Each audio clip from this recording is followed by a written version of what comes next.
Hi, Mike. It's been a long time. You remember last discussion we had together? I want to repeat it now because it's interesting for many other people. I'll put it in three phases. Number one, the issue of migration from south to north. South meaning Africa, Middle East, some part of Asia, and India. Two, England and rest of Europe, and across the Atlantic we have a migration from Latin America to the state and Canada. Why this migration happened?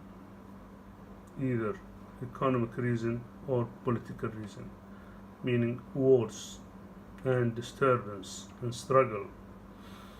Now, for economic reason, as all of us know, the focus of the North on the South was just the natural resources, starting from tea in Sri Lanka and India, to oil in Middle East, to rest of things in Africa, diamonds, and in Latin America a lot of mines for coal and other things.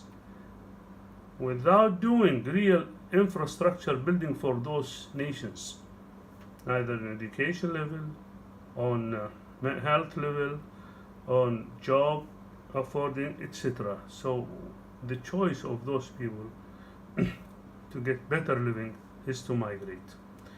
Now, do we have this phenomena of migration from Korea, South Korea, or Japan, or Hong Kong, or Singapore? The answer is no, because they don't need to migrate. Actually, they come as a tourist to everywhere in the world. So if you want, we're calling the Western mind, if you want to stop migration, do kind of help in having the economic situation in those countries stable. Every dollar invest to get benefit outside of the country should be invest another dollar in the country for the benefit of the people in different ways and means. Now, number two is the stability and the wars, and all of us knows that there are a huge industry, weapon industry, and its bread and butter is to keep selling and keep the machine working even during if the war stopped between the state and other countries like the World War, this engine shouldn't stop. Someday they will need it and enhance it more and increase it. So this is how they build the convince in that the machine of producing a new and developed weapon need a continuous struggle, but not in the West, not in Europe, in somewhere in the developing world, underdeveloped world. And this is the result is the waterbed. The waterbed theory, if you push this side of the bed and somebody sitting on the other side, he will jump. This is what happened when this hit happened in the least developed countries. Well, they jump, what they call it, migration.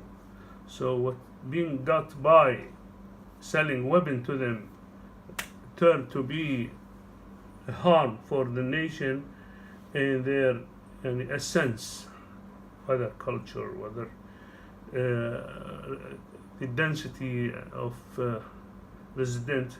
Yes, there are some benefit for it, which is need of cheap labor, but there are costs that wouldn't happen if this struggle did not happen.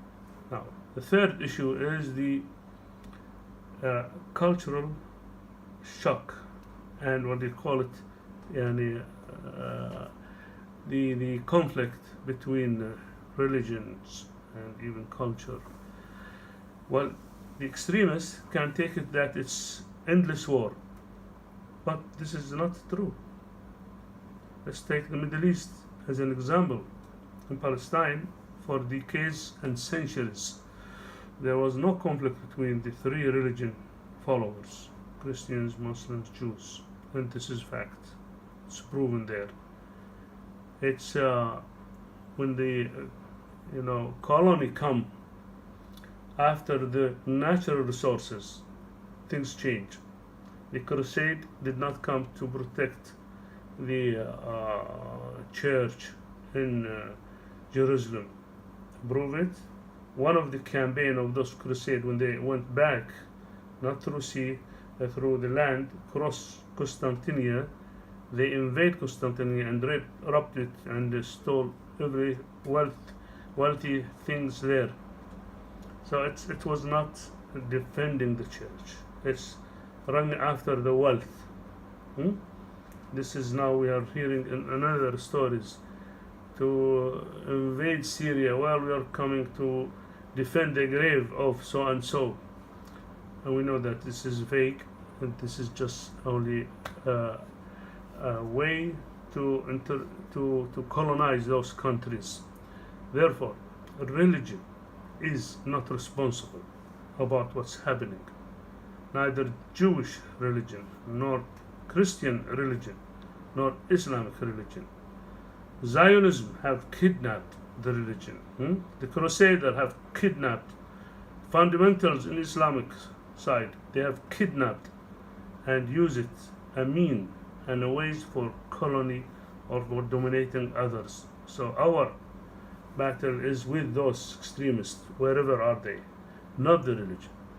Actually, the more religions be on the front seat, like what Jews are doing now, they are putting this in the right context, that it is not state of Jew, it's the state of Israel, actually for Zionism, and this is a political and have no relation and link with the religion. While putting things in the right context, make it easy to understand. And this is the task of what's so-called National Security Council, International Security Council. If it is only for 5 countries, that will take us where we are now. If it is for the whole world, this kind of adaptation and a harmony between civilizations is the task that they should take care of against other schools of companies whom running after profit, not only weapon, even chemical industries, medical those people have just certain agenda, profit, and that's it. We shouldn't give our future and this earth destiny for those kind of people. See you, Michael.